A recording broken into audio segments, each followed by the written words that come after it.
Hi friends, welcome back to my channel.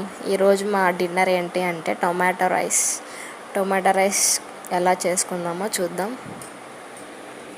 First కడాయి పెట్టుకొని దాంట్లో కొంచెం ఆయిల్ వేసుకోవాలి. బాగా హీట్ అయిన తర్వాత ఒక పెద్ద సైజు ఉల్లిపాయ వేసుకోవాలి. ఆనియన్స్ బాగా వేయించుకుందాం. కొంచెం పోపు దినుసులు వేసుకుందాం. తగినంత పసుపు వేసుకుందాం. టమాటో ప్యూరీ వేసుకుందాం. కొంచెం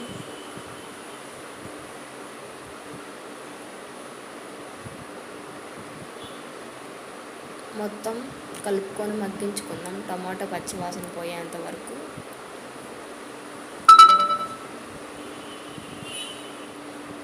తగినంత ఉప్పు వేసుకుందాం.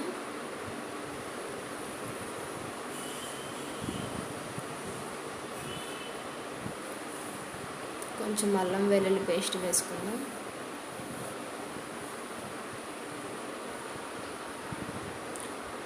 తగినంత కారం, కొంచెం గరం మసాలా వేసుకొని బాగా కలుపుకున్న తర్వాత ఉడికించిన రైస్ కలుపుకుందాం. వేసి మొత్తం కలుపుకున్న తర్వాత కొంచెం కొత్తిమీర వేసుకుందాం. మన tomato rice ready. Please subscribe.